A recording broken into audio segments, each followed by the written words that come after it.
Bonjour Lutfi. Bonjour Frédéric. Je suis ravi de vivre cet entretien avec toi dans ce cadre magnifique, Oui. dans lequel on a déjà eu l'occasion de se retrouver à quelques reprises. On a fait des discussions passionnantes ici dans ces travées des jardins du château de Fontainebleau qu'on voit ici derrière nous. Et aujourd'hui, on va faire un entretien pour parler de ton approche de façon assez générale. On verra, on n'a pas défini de cadre précis, on verra comment les choses vont se mettre en place. Oui. Peut-être juste parler de comment est-ce qu'on s'est rencontrés. Oui. Alors moi je faisais des recherches sur la tradition primordiale. J'avais lu d'abord l'approche de René Guénon.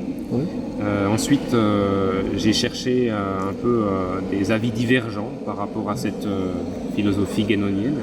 Et je suis tombé sur les travaux de Jean-Marc Vivenza. J'ai continué mes recherches et je suis arrivé sur ta vidéo sur la religion primordiale. Et c'est rigolo parce que en fait je t'ai même pas contacté à ce sujet-là. C'est à une époque où je faisais aussi des recherches sur la mouvance des Templiers. Et tu avais évoqué les Templiers dans cette vidéo sur la religion primordiale et je t'ai posé une question, donc c'était sur ton blog je crois en rapport. Et tu m'avais répondu non seulement en public sur ton blog mais aussi en privé. Tu m'avais dit que tu avais apprécié ma façon de présenter l'histoire de France, je crois, quelque chose comme ça. Et un compliment que je n'étais pas sûr de pouvoir recevoir, d'ailleurs je te l'avais fait remarquer. Et du coup on avait commencé d'échanger comme ça, tu m'avais demandé si c'était possible de me solliciter pour un entretien. Tout à fait. Et puis voilà, j'avais dit que ça serait bien qu'on se rencontre d'abord, d'où les balades méditatives ici dans les parcs de Fontainebleau. Et voilà, donc d'où cet entretien. Tu m'as généreusement aussi offert tes livres que j'ai eu l'occasion de potasser un peu aussi en prévision de cet entretien parce que pour moi, en tant qu'intervieweur, c'est important aussi de bien connaître le terrain de l'autre pour être à l'aise aussi dans ce qu'il dit, mais aussi dans les questions que je peux poser. Et donc voilà, ton premier c'était celui-ci. Éloge de la conquête, qui était aussi ta thèse en philosophie. Tout à fait. Voilà. Ensuite, il y a eu ce livre ici, Et le bon grain tu as livré, préfacé par Roland Dumas. Tout à fait. Et puis ensuite, nous avons ces deux ouvrages. Celui-là est peut-être un des plus connus, d'après ce qu'on trouve comme commentaires sur Internet. Donc Les ennemis de l'humanité et puis ensuite Le crépuscule de l'ennemi. Les deux sont édités aux éditions Fiat Lux. Et puis le petit dernier, le plus récent, c'est celui-ci, Porte de la Bête. Donc tu l'as publié l'année passée. En 2020, 2020. Février 2020. Voilà. Et c'est donc plus spécifiquement sur celui-ci que va porter cet entretien, bien que ta démarche elle se retrouve aussi dans les autres. On parlait l'autre jour de l'éloge de la conquête qui date déjà puisque c'était ton travail de thèse. En 2006, l'éloge de la conquête c'est 2006. Voilà. Et tu as toujours des choses très actuelles aussi à partager par rapport à cet éloge de la conquête. On aura l'occasion peut-être d'y revenir. Et moi, je souhaitais commencer cet entretien justement en citant ton épigraphe et ton préambule. Donc, on commence l'entretien comme on commencerait le livre, quelque part, par le début. Et ce que j'ai beaucoup apprécié justement dans ton ouvrage le plus récent, c'est que tu as en quelque sorte planté le décor dès le début du livre. Non seulement par l'épigraphe, qui est la suivante, « Vaincre le chaos, c'est d'abord sortir du sien », mais aussi par ce passage ici dans le préambule où tu dis on ne peut donc pas combattre le mal radical en prenant cette séparation pour réelle et en y fondant la réalité de notre combat, ce combat serait perdu d'avance. Tu rajoutes de cette séparation illusoire procède aussi la séparation de la connaissance et de l'être, du sujet et de l'objet. Ça c'est très important pour les gens qui nous écouteraient de comprendre que si on veut combattre l'ennemi, mener un combat, une guerre spirituelle, il faut bien comprendre que si on le fait à partir de l'illusion de la séparation, eh bien quelque part, on est dans un cadre du combat où les règles sont définies précisément par l'ennemi et on ne pourra jamais s'en sortir quelque part. Et si on ne comprend pas ça, eh bien, on ôte toutes nos chances. C'est un combat qui est perdu d'avance, en quelque sorte. Absolument. Et tu le dis d'ailleurs aussi juste bien, je vais reciter à nouveau cette épigraphe, parce qu'elle est fondamentale. Vaincre le chaos, c'est d'abord sortir du sien. Oui. Comment est-ce qu'on peut effectivement trouver l'unité si on combat à partir d'un chaos interne? Oui. Si on mène une quête à partir du chaos? Tout simplement impossible. Oui. Et aujourd'hui, je terminerai là-dessus pour mon introduction, on voit beaucoup de dissidents, de lanceurs d'alerte, de gens qui sont pétris de bonnes intentions, qui mènent un combat sincère, légitime et honorable, mais qui le font sans avoir cette conscience-là de cet impératif de trouver l'unité pour mener ce combat. Et du coup, comme le dit l'expression, l'enfer est pavé de bonnes intentions. En dépit de leurs bonnes intentions, quelque part, ils font le jeu de ce contre quoi ils s'opposent. Oui. Et c'est pour ça que, peut-être, à travers les siècles, l'homme a toujours, au nom du bien, combattu le mal, dans une optique qui est très manichéenne, mais on est toujours avec cette emprise du mal et qui n'a peut-être jamais été aussi forte, si on regarde les choses aujourd'hui, avec cette emprise du matérialisme, de la science moderne et de toutes ces formes de manipulation, de simulacre.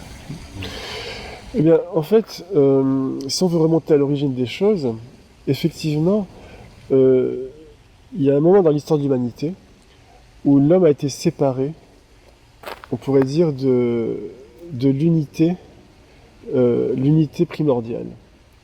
Bon. Et ce moment-là, c'est Sumer. Tout a commencé à Sumer, l'histoire commence à Sumer, c'est le titre d'un livre de Samuel Noah Kramer, qui est sorti dans les années 50. Et donc, Kramer avait raison. L'histoire commence à Sumer, effectivement. Donc, les temples, les tribunaux, le palais royal, les banques, enfin, tout commence à Sumer. La monnaie, l'écriture commence à Sumer. La religion. Voilà.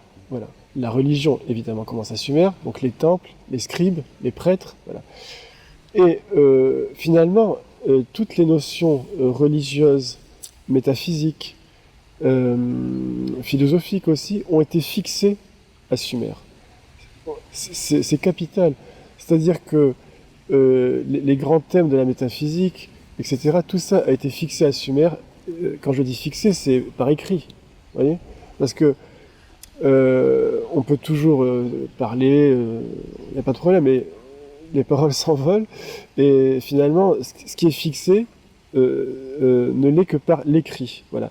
Donc, comme l'écriture commence à Sumer, c'est à partir de cet instant que les grands paradigmes métaphysiques ont été fixés et enracinés dans le langage humain, dans le propre, dans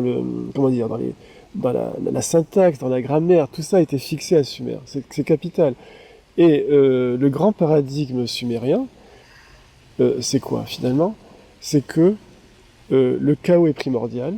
Voilà, c'est la doctrine sumérienne. Voilà. Donc tout commence par le chaos. Et donc tout revient au chaos. Voilà. Bon. Donc ils avaient donc la déesse du chaos, ils l'appelaient Namu. Voilà. Comment? Namu. N-A-2-M-U. Les Babyloniens l'appelaient Tiamat. Et donc, c'est ce paradigme-là qui a fondé finalement la métaphysique, le langage de la métaphysique. C'est quand même capital. Donc, la réalité primordiale, c'est le chaos. Voilà. Et tout revient au chaos. Et donc, tout le reste n'est que éphémère, provisoire, transitoire, voilà. Et l'ordre, l'unité, dans tout ça? Tout ça n'est que provisoire et transitoire et éphémère. Puisque tout revient au chaos, le chaos est de toute éternité. Nietzsche aussi l'a écrit dans un aphorisme, donc apparemment il a été un petit peu influencé, séduit par ça. Donc le chaos est de toute éternité, et donc fatalement tout revient au chaos. Toutes les grandes utopies, l'unité, tout ça est dissous dans cette réalité primordiale qu'est le chaos. Donc voilà. Ça a inspiré les grands courants religieux. Tout ce qui vient après Sumer, c'est-à-dire toutes les civilisations qui ont suivi. Les Égyptiens, dans la mythologie égyptienne, eux aussi, ils ont un chaos primordial qui s'appelle le Noun. Voilà. Le Noun, c'est l'océan primordial chez les Égyptiens, et tout sort du Noun. Les dieux sortent du Noun, Tout sort du Noun. Tout. Donc l'être sortirait du non-être. Oui, voilà. Le non-être. Et là, on se rapproche de Guénon. Voilà. Et donc, finalement, cette doctrine sumérienne est fondatrice de tout ce qu'il y a pu avoir de métaphysique après Sumer. C'est phénoménal. Hein. Donc, ce paradigme du chaos primordial a été enraciné dans le langage même. Voilà. Donc, les Grecs aussi. Les Grecs considéraient que le chaos est primordial. Hésiode, dans sa Théogonie, dans les premières lignes, dit « Au début était l'abîme ». Voilà. Bon. Chez les Scandinaves aussi, le chaos est primordial. Chez les hindouistes aussi, les hindouistes disent l'un, UN, l'un était enfermé dans le vide. Voilà. Les ténèbres se répandaient partout, etc. Il y a toujours cette idée des ténèbres qui sont déjà là. Les ténèbres sont déjà là, au départ. Voilà. Le tohu-bohu, ça peut le... Oui, à ça aussi. Alors, oui, effectivement, dans l'Ancien Testament, c'est quand même Dieu qui crée les choses, qui sépare les eaux, oui. etc. Mais effectivement, même dans la Genèse biblique, l'Esprit de Dieu souffle sur les eaux primordiales, mais ces eaux primordiales, elles viennent d'où ? La Genèse ne nous le dit pas. C'est vrai. Bon. Alors, cette doctrine sumérienne a été vraiment d'une influence intellectuelle et métaphysique phénoménale. Et donc, moi je pense que le mal dont on parlait là, cette fameuse séparation, ce qui nous sépare de l'unité, parce qu'on peut tout aussi bien dire que c'est l'unité qui est primordiale. Oui. Et c'est ce que disait Plotin, c'est ce que disait d'une certaine façon Platon, c'est ce que disait Parménide. Il y a toute une série de grands philosophes. Et le Christ. Voilà. Et l'islam qui vient après, Zarathustra, etc. Donc il y a un autre paradigme possible, voilà, qui pose l'unité comme réalité primordiale. Absolument. C'est une inversion des choses là. Du donc tout, c'est vraiment le paradigme inverse, ouais, quoi. Voilà. Et donc, pour moi, le mal, l'origine du mal, c'est ce paradigme-là qui pose le chaos comme réalité primordiale. Voilà le mal. Parce que c'est ce paradigme qui nous sépare de l'unité. Voilà. Et cette unité est quand même très précieuse. Absolument. Surtout dans le combat. Dans le combat, comme tu le disais il y a un instant, si les forces ne sont pas unies et coalisées, etc., le combat est perdu d'avance. Voilà. Et il s'agit de former une unité profonde, pas une unité formelle. Une unité à l'extérieur, mais aussi en nous. Voilà. Parce que si nous-mêmes on est sous l'influence de l'ego, de cette impression de séparation, eh bien, on n'est pas dans l'unité. Donc on ne peut pas mener ce combat de façon juste. Voilà, donc en fait, il s'agit de trouver une unité profonde, spirituelle, et on ne peut la trouver qu'en remettant en question le paradigme sumérien qui est ancré dans notre propre langage, etc. En tout cas d'un point de vue intellectuel, parce qu'il y a des gens qui ont fait la démarche de l'obtention du salut, non pas par un processus de remise en question des dogmes primordiaux, mais un travail spirituel, d'ascèse. Il y a d'autres voies en fait. Oui. Mais là, on va partir plus sur la voie mystique, ou de remettre en question les dogmes biaisés du départ. Oui. Et donc, effectivement, c'est la séparation qui fait que le combat est perdu d'avance. Effectivement, donc on est séparé de l'unité primordiale, et le résultat, c'est que on va donc se rabattre sur une unité, un simulacre d'unité, qu'on appelle l'ego. D'ailleurs, quand on dit l'ego individuel, individuel, ça vient de indivis. Et indivis, c'est ce qu'on ne peut pas diviser. Oui. Donc ça suppose l'idée d'unité. Absolument. Voilà. Oui. Donc, l'individualité, c'est une voilà, unité. on dit l'individualisme, etc. Indivis, c'est ce qu'on ne peut pas diviser.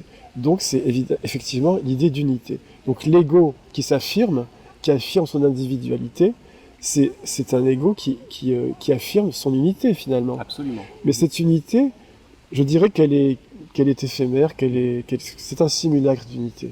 On veut bien y croire, évidemment, mais c'est un simulacre d'unité. Puisqu'au bout, évidemment, il y a la mort.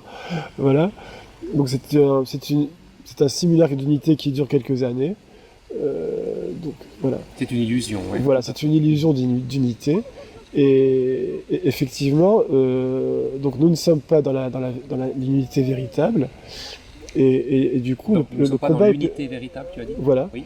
Et le combat est perdu d'avance. Voilà, le combat est perdu d'avance parce que pour vaincre ce paradigme sumérien, il faudrait réaliser entre nous la véritable unité qui est le souverain bien comme défini par Platon, par Plotin. Plotin parlait de l'un, etc. Donc réaliser cette unité véritablement en comprenant que cet ego n'est qu'une illusion d'unité, c'est un travail quasiment mystique. Hein. Ah oui. Et donc, c'est une voie spirituelle. Voilà, comprendre que cet ego est le fruit d'une séparation et l'expression d'une séparation. Voilà. Et donc, effectivement, c'est un travail philosophique, spirituel, etc. Tu disais qu'il serait important de retrouver l'unité primordiale pour vaincre l'idéologie sumérienne.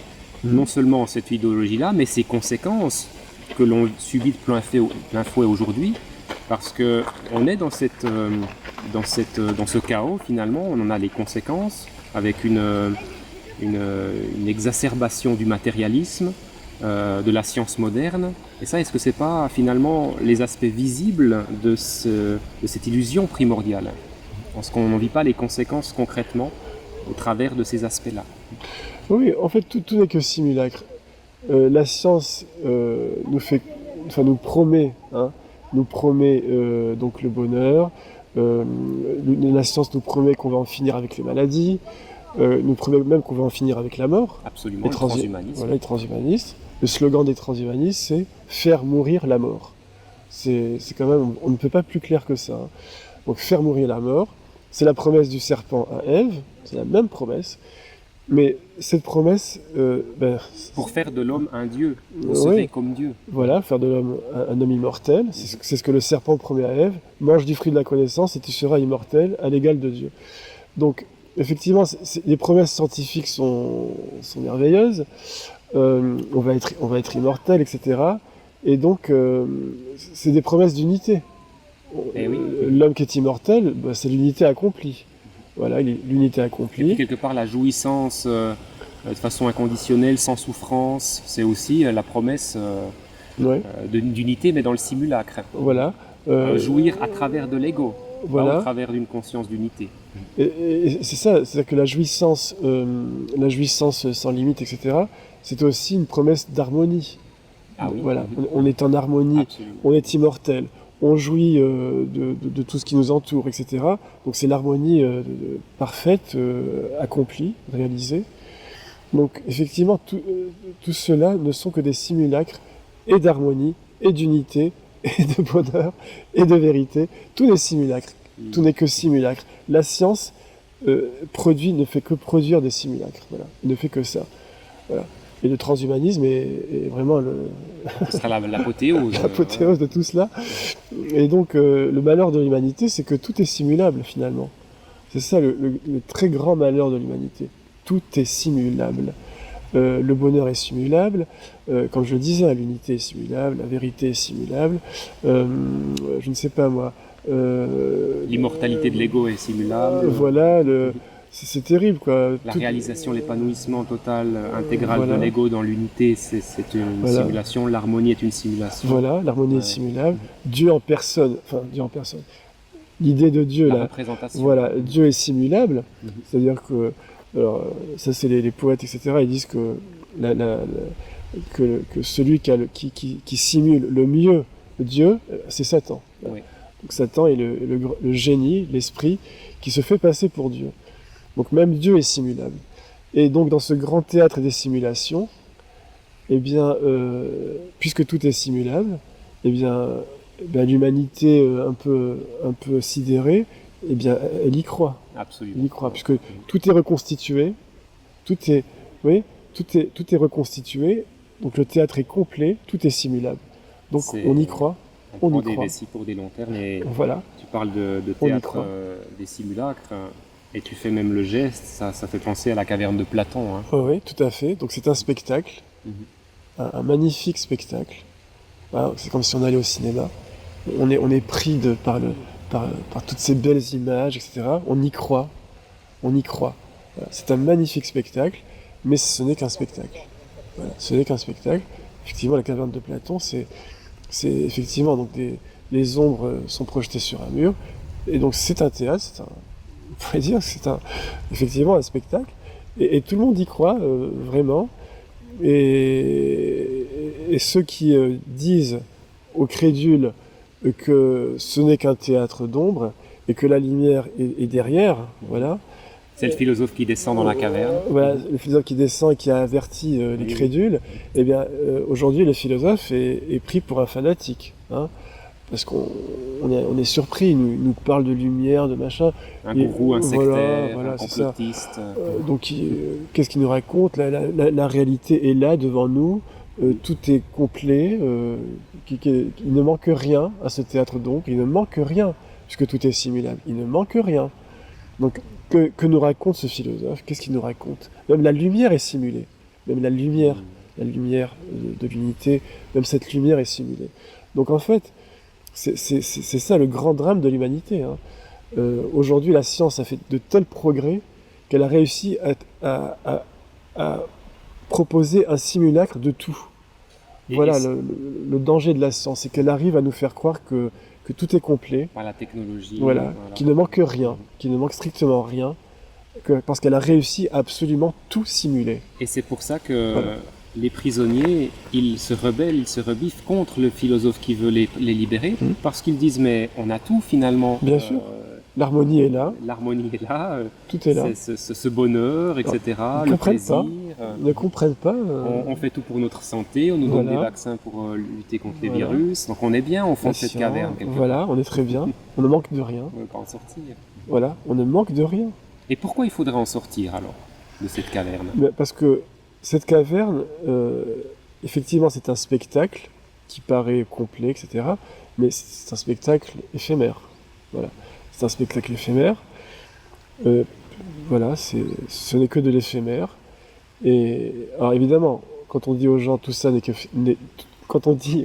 tout ça n'est qu'éphémère, ils vous répondent mais oui, mais et après la mort, il n'y a rien de toute façon. Et oui. De toute façon, il n'y a rien après la mort. Tout revient au chaos. On revient aux Sumériens.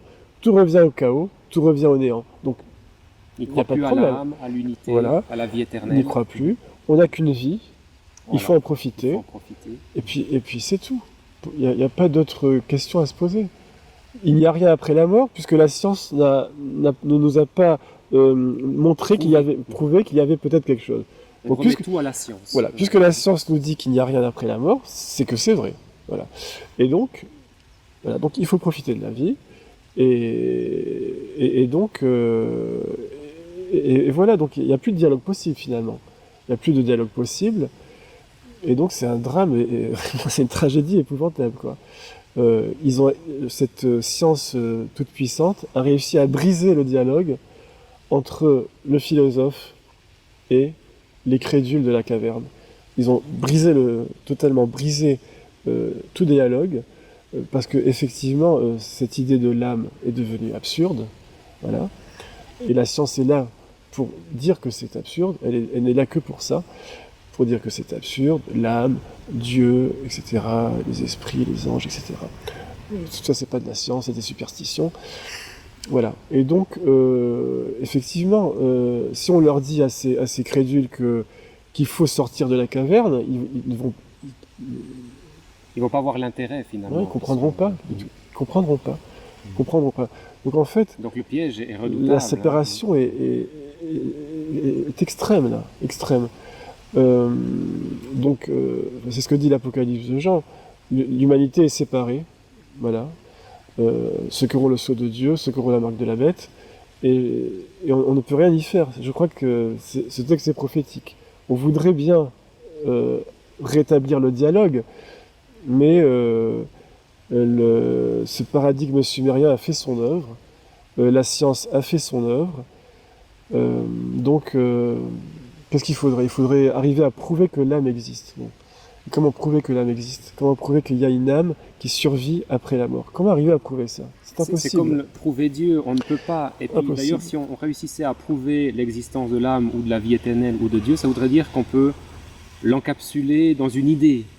Et puis, ça ne serait plus un absolu, en fait. Donc, oui. c'est impossible. On entre dans la foi, hein, à un moment donné. Ben, en fait, moi j'ai réfléchi beaucoup à cette question.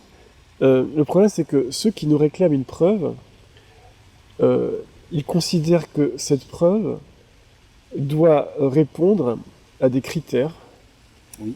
qui sont définis par, comment dire, c'est-à-dire que le régime de la preuve doit être matériel. Oui. Donc en fait, Il y a une impossibilité. oui, c'est, on voudrait donc prouver donc l'existence de l'âme par des preuves matérielles. Mais le problème, c'est que l'âme n'est pas matérielle. Bien sûr. L'âme est invisible. On voudrait des preuves visibles de cette réalité invisible. Donc vraiment, c'est une. Oh, après, il y a des choses qui sont quand même troublantes, qui pourraient donner un petit peu, je sais pas, qui pourraient faire douter, au moins faire douter. Oui. Je pense en particulier aux fameuses expériences de mort imminente. Voilà. Donc il y a certains médecins qui ont des doutes, voilà, et qui sont, je me rappelle plus le nom de ce médecin, mais qui sont convaincus qu'il y a quelque chose qui subsiste après la mort. Voilà. Je crois que c'est le professeur Charbonnier, c'est à lui que tu penses? Je crois, je sais plus. Mais en tout cas, je crois que c'est un anesthésiste. Il a eu tellement d'expérience là-dessus que voilà, sa conviction est faite, qu'il y a quelque chose qui subsiste après la mort, une conscience qui subsiste après la mort. Mais ces personnes-là qui ont ces doutes et ces convictions sont très très rares. Voilà. Absolument. La science est là pour détruire absolument toute possibilité de croire en cela. Et alors voilà, donc ça c'est des expériences qui pourraient peut-être faire douter les gens. Mais là encore, je vous dis, c'est terrible. Hein, la science est là pour être sceptique, voilà. Pour être absolument sceptique, pour réfuter, pour faire que finalement tout ce qui est de l'ordre de l'invisible n'est pas sérieux, vous voyez, n'est pas sérieux. La science est là pour ça. Donc et c'est ça qui est quelque part pervers, parce que en nous faisant croire qu'il n'y a que elle qui détient la vérité, elle nous empêche d'y accéder par une autre voie. Oui. Parce que la vérité, on ne peut y accéder que par un processus de dévoilement intérieur. Voilà. Or, la science, elle ne peut pas nous fournir les outils pour faire ce travail-là. Oui. Et donc, du coup, en nous faisant croire que ce n'est pas possible, elle dissuade la plupart des prisonniers au fond de la caverne d'aller dans ce sens-là. De trouver une perspective de connaissance autre que la science empirique. Absolument. Voilà. Donc, le donné sensible. Voilà. Alors là, je pense à Kant, évidemment. Ce qui est connaissable, c'est ce qui se donne sensiblement. S'il n'y a pas de données sensibles, il n'y a pas d'objet de connaissance possible. Voilà. Donc on oublie l'âme, on oublie les anges, on oublie Dieu. Ces choses-là ne se donnent pas sensiblement. On n'a pas de données sensibles de Dieu. On n'a pas de données sensibles des anges. On n'a pas de données sensibles de l'âme. Donc, ce ne sont pas des objets de connaissance. Pas, ça ne vaut rien. Oui. C'est-à-dire qu'on ne peut pas les constituer en objets de connaissance. Donc, ce n'est pas connaissable. C'est pas que ça n'existe pas. On peut rien dire là-dessus. En tout cas, ça n'est pas connaissable. Voilà, ça n'est pas connaissable par l'entendement, par les concepts, etc. Ça n'est pas connaissable. Voilà. Et donc, voilà. Donc, et après, alors, Kant ne va pas jusqu'à dire que ça n'existe pas, parce que après, il parle de morale. Donc, c'est son deuxième livre, donc la critique de la raison pratique. Et dans ce livre, il ne dit pas que Dieu n'existe pas ou quelque chose comme ça, mais par exemple, il dit quoi Dieu est une nécessité morale. Voilà ce qu'il dit. C'est intéressant. Donc, c'est une nécessité morale.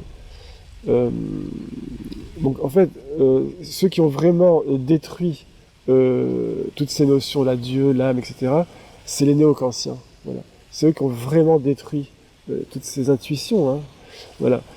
Ils ont détruit en allant plus loin que Kant et en posant que Donc le noumen, hein. Donc Dieu, l'âme, la liberté, la morale, tout ça c'est le noumen.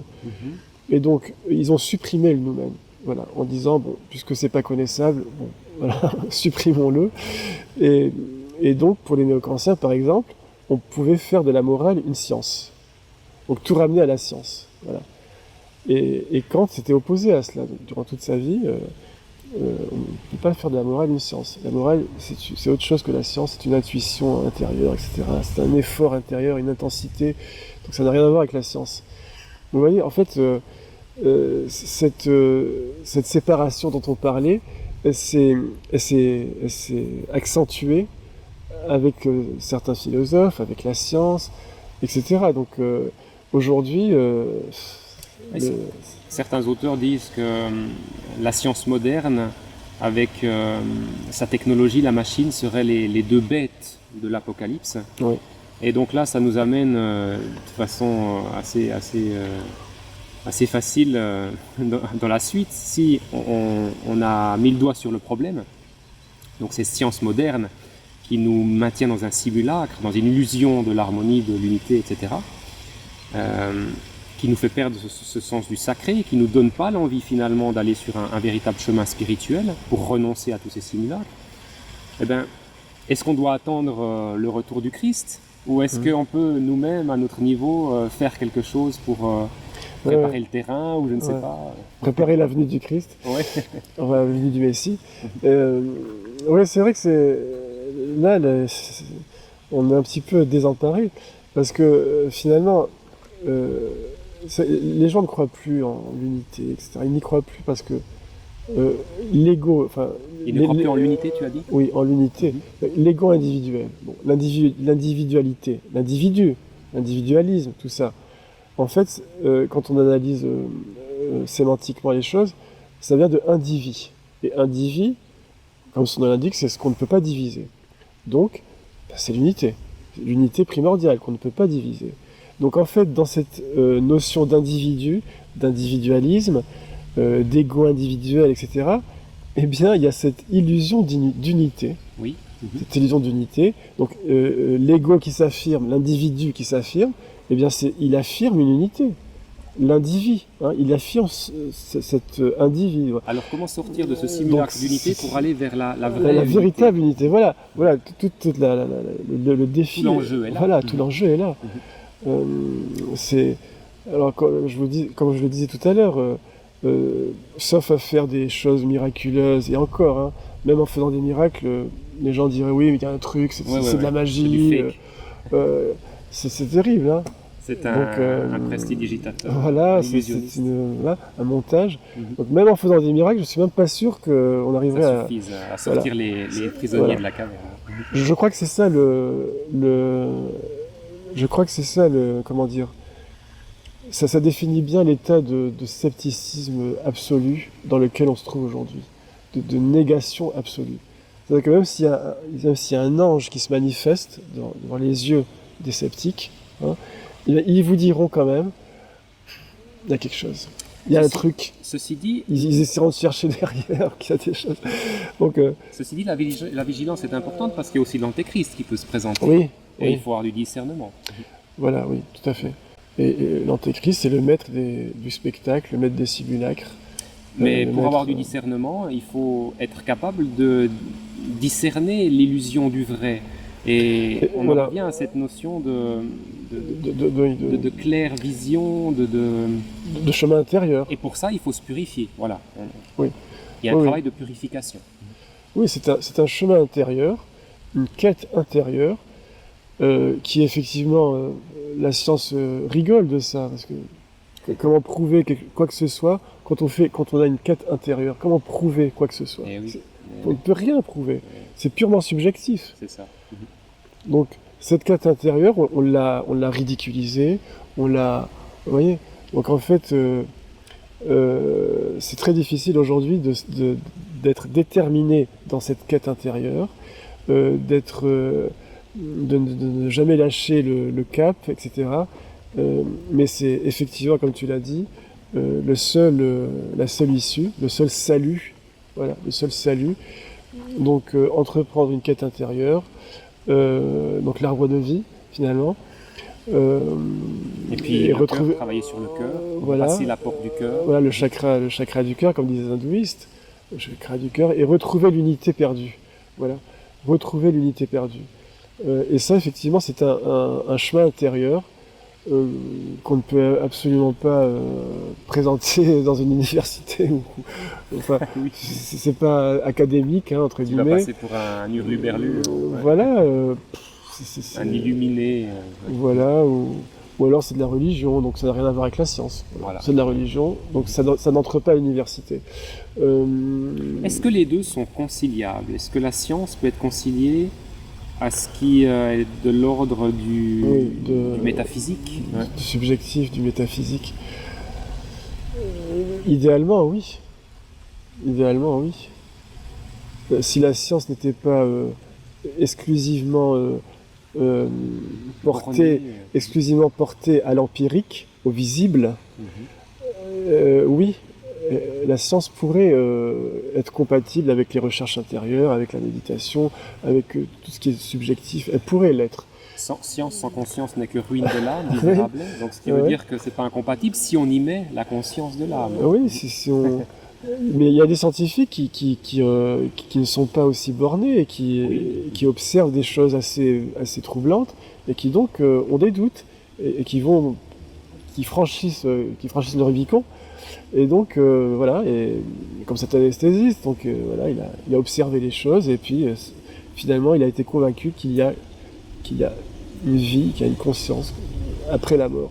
Donc c'est extraordinaire. Et il est resté scientifique. Il est pas devenu, je sais pas, gourou. Enfin, voilà, il est resté scientifique. Il est resté absolument scientifique. Il a écrit des livres.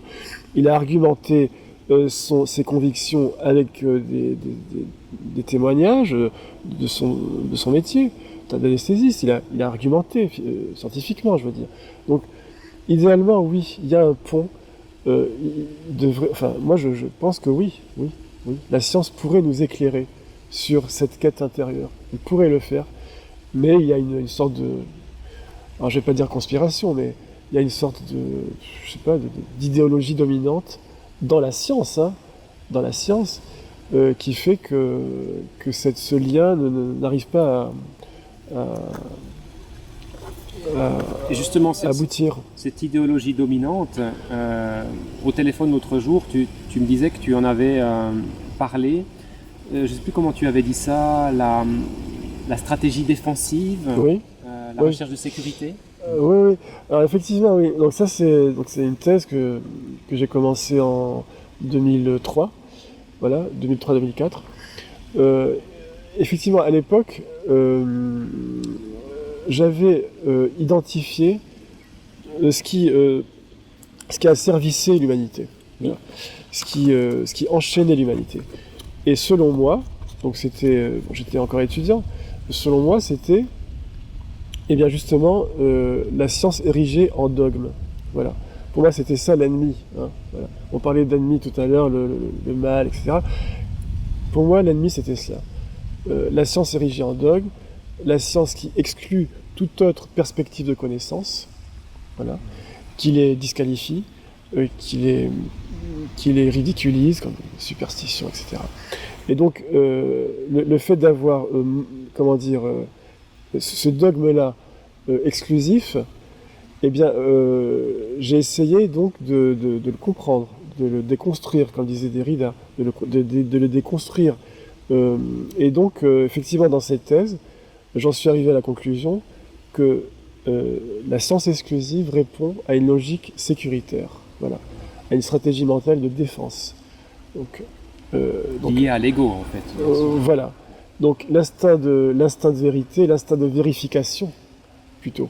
L'instinct de vérification, c'est un instinct sécuritaire. On veut absolument vérifier, contrôler, tout contrôler, tout vérifier. Nietzsche avait écrit un aphorisme que j'avais... Donc cet instinct de vérification, effectivement, donc vérifier dans l'empirique. Hein, c'est-à-dire que il y a un ange qui se manifeste, on va tout de suite vérifier empiriquement si c'est pas un montage très sophistiqué, etc. Donc cet instinct de vérification pour moi à l'époque, ça relevait d'un instinct de sécurité. Ça relevait... peur donc à la base. Oui, d'un instinct, donc d'une logique sécuritaire qui veut donc se mettre à l'abri d'un danger. Oui. Effectivement, c'est une stratégie mentale de défense. Donc on va se défendre contre quoi? Eh bien, la première réponse, on pourrait dire la mort. Voilà, on peut se défendre contre la mort. Voilà. Les transhumanistes, on en revient à eux. La peur de la mort, donc on veut la... Donc la science est là pour se sécuriser de la mort, pour se mettre en sécurité de la mort. Voilà, c'est ça la science transhumaniste, c'est se mettre en sécurité de la mort. Oui, voilà. Donc c'est une stratégie foncièrement sécuritaire. On ne peut pas être plus sécuritaire que ça. Bon. Eh bien, effectivement, cette logique sécuritaire, quand elle arrive à ses excès, etc., c'est la mort. Il y a plus, on s'enferme. Cette stratégie de défense devient une sorte de forteresse dans laquelle on s'enferme et on y meurt. Bon. C'est le paradoxe, on veut se protéger de la mort et on en meurt. Oui, c'est-à-dire que, effectivement, donc c'est ce que j'avais identifié. Donc la raison exclusive, la science exclusive, relève d'une logique sécuritaire. Et donc, pour en sortir, la logique la plus simple, pour sortir d'une stratégie mentale de défense, eh bien, il faut adopter le contraire, l'inverse, c'est-à-dire une stratégie mentale de conquête. D'où le titre, l'éloge de la conquête. L'éloge de la conquête. Pour moi, c'était logique. Et c'est quoi concrètement cette conquête dans la vie de tous les jours pour chacun? Oui, par exemple, un exemple de conquête. Alors, ça va peut-être faire sourire certains, mais la conquête amoureuse. On parle de conquête amoureuse. Pour moi, ça relève d'une stratégie mentale de conquête. Il n'y a pas de violence, il n'y a pas de... Voilà. Mais c'est un esprit de conquête. L'esprit de conquête n'est pas forcément péjoratif, vous voyez. Avec les conquêtes militaires, etc., la colonisation, etc. Ça, c'est connoté péjoratif. Voilà. Mais moi, j'ai essayé justement d'en finir avec cette connotation péjorative et pour moi, donc, l'essence même de l'esprit de conquête relève de la création, hein, voilà, et du don. Voilà. Ah oui. Voilà. Tu citais l'exemple amoureux. Il est assez révélateur parce que à travers l'envie de fusionner avec l'autre, on cherche à retrouver une unité perdue. Et absolument. Quelque part, ça peut aussi mener à cette conquête, non pas de l'autre, dans la fusion du couple par exemple, mais de Dieu. La conquête de Dieu. De l'unité qui va transcender cette unité perdue, en fait. Qui va transcender la dualité à laquelle on est enchaîné. Mais donc en fait, finalement, donc la stratégie mentale de conquête, donc effectivement, ça relève de la création. La création est une conquête, une véritable création artistique, etc. Et toute création artistique est un don finalement. C'est le don de l'artiste, le don de la vision de l'artiste. Donc, vous voyez, tu vois que c'est pas du tout violent et brutal. Ça relève du don finalement. Ouais. Donc, la création divine, j'en suis maintenant, c'est ce que je pense. La création divine relève de la conquête. Voilà. Et donc, alors, comment on peut après rattacher ça à l'ego? Moi, je pense que finalement, quand l'âme tombe dans le corps, Platon disait le tombeau. Platon disait le corps est le tombeau de l'âme. Voilà, le corps est le tombeau de l'âme. Alors, quand l'âme arrive dans le corps, elle tombe dans le corps, eh bien, le corps, il a une stratégie de défense. Le corps se défend. Le corps ne fait que ça, il ne fait que se défendre. Voilà. Voilà. Le corps est une cohésion cellulaire, et donc il va tout faire pour conserver son intégrité, sa cohésion, et donc c'est une stratégie de défense. Absolument. Voilà. Donc, dès lors que l'âme tombe dans le corps, eh bien, elle va s'enliser donc dans la chair, dans le corps, et donc elle va adopter la stratégie du corps, dans lequel elle s'installe et elle s'enracine. Stratégie défensive. Voilà, et donc elle va adopter donc la stratégie de défense. Voilà. Donc c'est ce que j'ai appelé la stratégie mentale de défense. Et donc quand l'âme adopte cette stratégie de défense, cette stratégie mentale de défense, ça donne quoi? Ça donne l'ego. Voilà, l'ego c'est quoi? L'ego c'est quoi? c'est l'âme qui a adopté la stratégie du corps, c'est-à-dire stratégie de défense. Excellent. Ouais. Voilà, c'est ça l'ego. Et donc du coup, pour libérer l'âme de ce complexe défensif, de ce complexe défensif, eh bien, il faut adopter la stratégie inverse. Et donc j'ai appelé ça la stratégie mentale de conquête. Et à travers le don. La création, et en y réfléchissant, la création est un don. Alors, dans ce livre, je n'aime pas vraiment insister sur le don. Bon, j'ai noté qu'étudiant, mais en creusant un petit peu, la création est un don finalement. Un artiste crée une œuvre originale, eh bien, il donne sa vision originale des choses. C'est un don. La création est un don. Mais c'est vrai que le fait de passer d'une vision nombriliste, centrée sur soi, exclusivement narcissique, l'ego qui cherche à c'est l'inverse du don. C'est l'inverse du don. Voilà. Et donc du coup, pour aller vers cette stratégie mentale de conquête, effectivement, donner dans une forme de désintéressement où on s'oublie un petit peu soi-même, pas dans le mauvais sens du terme, où on se rejette, c'est pas du tout ça, mais on essaye d'être au service, de servir, de façon désintéressée. De se donner dans sa création. Absolument. Parce qu'une création, c'est se donner soi-même. La création, c'est un acte, c'est une parole, on se donne. Plein de choses. Voilà, c'est le don de soi. Voilà. Le don de soi. Voilà. Et ça doit être désintéressé, sinon je le fais pour mes intérêts. Absolument, et là, on viendrait à l'ego. On entre dans la démarche inverse, et ça peut faire partie de la solution pour se libérer de ce monde des simulacres, de cette dualité, de cette séparation. On va retrouver finalement l'unité de plus en plus, parce que je pense que dans cette stratégie de conquête, dans le don désintéressé, le cœur y s'ouvre, et puis il y a cette unité qui est de plus en plus palpable. Justement, là, je te prends au mot. Je prétends que l'unité est une... comment dire ? L'unité est une... comment dire ça ? L'unité se conquiert. Voilà. L'unité est le résultat d'une conquête. Je cherchais le mot. Voilà. Ça me parle. L'unité n'est pas le résultat d'une défense. Voilà. L'unité n'est pas le résultat d'une sécurité. L'unité est le résultat d'une conquête. Et comme on a diabolisé la conquête, évidemment, donc effectivement, l'unité ne peut plus se réaliser puisque la conquête est devenue un tabou, quasiment. Voilà, on y est presque, quoi. Donc la conquête étant un tabou, on ne peut plus réaliser l'unité, puisqu'il faudrait de cet esprit de conquête pour conquérir l'unité, parce que l'unité se conquiert. Voilà, l'unité se conquiert. Et cette conquête sous-tend vraiment l'idée d'une action, donc c'est dynamique, c'est pas passif. Donc aujourd'hui, concrètement, pour les gens qui nous écouteraient et pour lesquels ce message résonnerait, comment entrer dans l'action, dans ce don, cette conquête, sans finalement faire le jeu de l'ego? Est-ce que... Comment, concrètement? C'est pas simple. En fait, comme tu l'as rappelé au début, il faut sortir de son chaos intérieur. Donc effectivement, l'éloge de la conquête, c'est d'abord conquérir ses propres résistances. Voilà. Et Dieu sait si on en a. Toutes nos certitudes, etc. C'est comme des résistances sémantiques finalement. Et effectivement, il faut déjà appliquer cet esprit de conquête à nos propres résistances. C'est un dépassement de ces résistances. Oui, donc c'est-à-dire que c'est renoncer. Oui. Enfin, c'est pas y renoncer, c'est les réduire, les transformer, et les transformer dans une perspective émancipatrice. Voilà. C'est-à-dire vraiment changer de stratégie, c'est-à-dire c'est un changement complet de perspective. Comme tu le disais, il ne s'agit plus de se sécuriser par narcissisme, etc.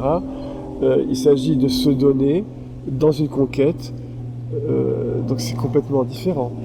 Et pour se donner dans une conquête, il faut déjà ne pas avoir d'entrave personnelle. C'est évident. Donc ça remet en cause... ça implique d'aller là où on n'a pas l'habitude d'aller. Oui. Il y a une inconnue et puis il faut une certaine dose de courage aussi dans cette démarche de conquête. Oui, avoir la curiosité je sais pas moi, de s'intéresser à d'autres religions, à d'autres philosophies. À l'autre, s'intéresser à l'autre, voilà, tout simplement, à l'autre, tout à fait, c'est ça. C'est une ouverture. Voilà. Et donc ne pas avoir peur d'être hérétique, hein. Voilà, parce qu'on a souvent, comment dire, on a souvent, comment dire, disqualifié les hérétiques, l'hérésie. Alors évidemment, tout ce qui sort des dogmes. Voilà, établis. tout ce qui est hérétique. Alors évidemment, l'Église catholique a une longue histoire avec l'hérésie, excommunier les hérétiques, etc. Mais moi j'avais écrit, vous savez, le deuxième livre que j'ai écrit, donc Et le bon grain tu as livré. En fait, au début, je voulais intituler le bouquin Par la grâce de l'hérésie. Et donc, en fait, c'est ça la perspective de conquête, c'est ne plus avoir peur d'être hérétique. Et je dirais même que c'est par la grâce de l'hérésie précisément qu'on va vaincre toutes nos entraves. Alors évidemment, on va s'exposer aux attaques, on va s'exposer à la fureur, à la colère de ceux qui nous entourent, bien sûr. Mais je prétends que c'est par l'hérésie qu'on trouve la foi véritable. Et il y a un aphorisme qui dit cela, c'est par la grâce de l'hérésie qu'on arrive finalement à la foi véritable, à la vérité, qu'on arrive à transcender les dogmes.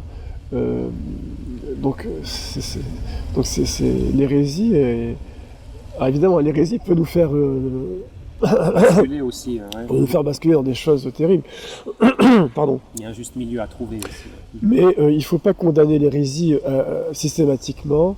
C'est-à-dire que le type qui s'écarte un tout petit peu du dogme, ça y est, il est hérétique, il faut l'excommunier. C'est ce que fait le système. Voilà, c'est ce que fait le système, tout à fait. À l'époque, c'était les catholiques. Mais aujourd'hui, c'est la propagande médiatique.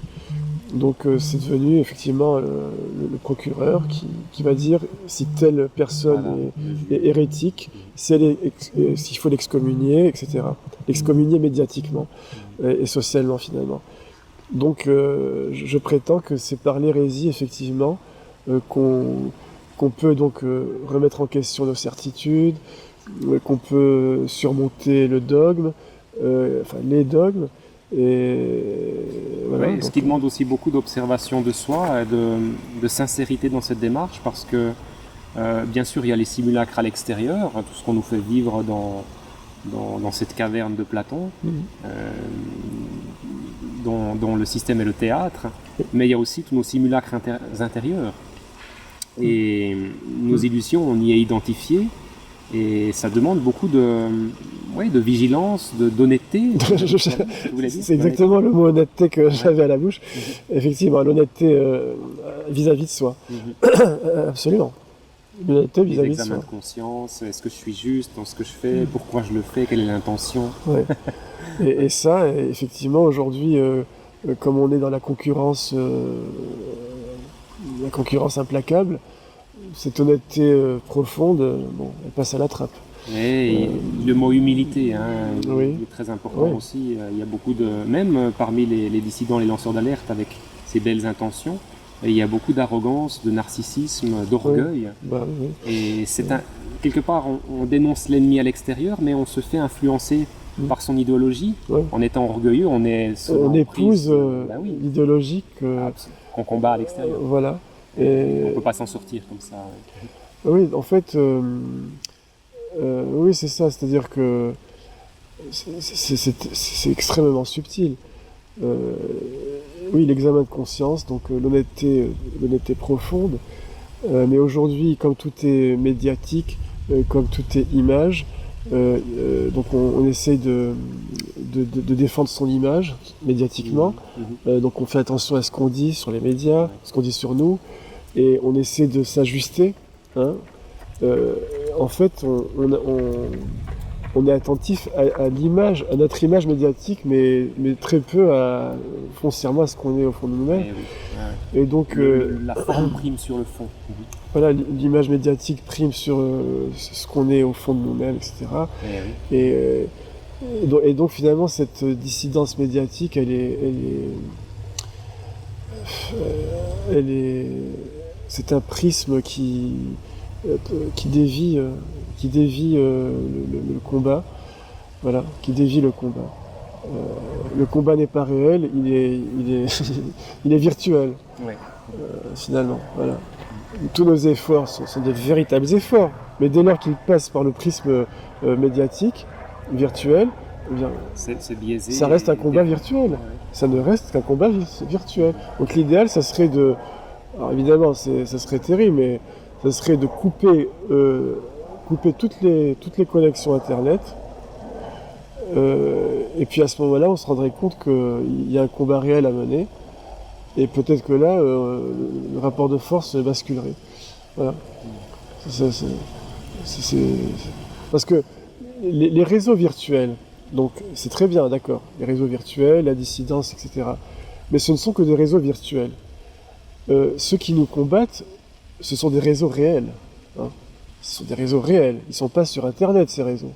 Eh oui. Ils ne sont pas sur Internet. Ils se réunissent entre eux, ils se parlent de vive voix. Voilà. Donc ce n'est pas virtuel, ce ne sont pas des réseaux virtuels. Ce sont des réseaux réels, des réseaux de pouvoir, des réseaux d'influence réels. Et c'est ce qui nous manque. Et voilà. Le lanceur d'alerte, on n'a pas de réseau, on n'est pas unis. Voilà. Et donc l'idéal, effectivement, cette communication virtuelle est un poison finalement. Voilà, c'est un poison. Ça nous maintient dans la séparation. Voilà, ça nous sépare et ça fait que l'union des forces ne se fait pas. Donc tout ce qu'on peut espérer, c'est qu'il y ait une coupure Internet. Je ne sais pas, qui dure une semaine, 15 jours. Et là, je suis sûr qu'il y aurait que les luttes se rejoindraient. En tout cas, ça nous pousserait à sortir des sentiers battus et à nous organiser, trouver des solutions. Oui. Parfois, il faut ça, sortir de la zone de confort. C'est la nécessité qui fait qu'on change de stratégie. Tout à fait. Donc oui, c'est terrible. Hein. La caverne de Platon, c'est le spectacle, c'est le virtuel. Le divertissement. Donc en fait, la caverne de Platon a triomphé aujourd'hui. Oui. Voilà. Elle a intégralement triomphé. Tout à fait. Voilà. C'est le triomphe universel, mondial, de la caverne de Platon. Voilà. En tout cas, je pense qu'on va pouvoir conclure l'entretien là-dessus. Oui. On a bien exposé tous ces simulacres et aussi, et c'est ce que je voulais vraiment de cet entretien, c'est exposer des pistes, des solutions pour sortir de cette caverne. Et parce que c'est ça finalement sur quoi on doit mettre l'accent. Parce que finalement, définir la caverne, la teinte des ombres, l'angle de vue des marionnettistes pour projeter, etc., ça, on sait très bien le faire. Ouais. Mais à un moment donné, il faut entendre le message du philosophe et puis il faut accepter de sortir. Et franchir le pas. Voilà. Et on en a parlé, cette stratégie de conquête, je pense que la solution, elle est là. Ouais. Et c'est vraiment le message que j'avais envie de faire passer et je pense qu'il est bien passé. Donc je te remercie. Je m'en réjouis, je m'en réjouis d'avance. Oui. C'est très intéressant d'apporter un autre angle de vue parce que on parle beaucoup finalement de la problématique, mais peu des solutions. Et c'est pourtant les solutions qui vont nous permettre de sortir de là. Ouais. Les problèmes, on peut le faire à l'infini, sous tous les angles différents, mais c'est pas ça qui va vraiment nous aider. Oui. Donc voilà. Non, mais il faut reconnaître que la situation est tout de même épouvantablement dramatique, épouvantablement confuse, épouvantablement chaotique. Et y voir clair et trouver une solution et trouver une issue, etc. Il faut reconnaître que c'est très difficile. Voilà, il faut être extrêmement déterminé. On est dans le subtil là. Non, c'était une épreuve. Je pense que c'est l'épreuve finale. Voilà. Ouais. Je pense que c'est l'épreuve finale parce que là, on peut pas être plus accablé que l'on est aujourd'hui. Ouais. C'est au paroxysme de cette illusion. Du chaos intérieur, du chaos total, de la confusion, donc là, des ténèbres, quoi. Parce que là, on est dans des ténèbres, finalement. Les médias, les lumières médiatiques tentent de nous persuader qu'on n'est pas dans les ténèbres, parce qu'il y a ces lumières médiatiques, les lumières du spectacle, mais en fait, on est dans les ténèbres. Voilà. Et c'est ces lumières médiatiques qui nous trompent.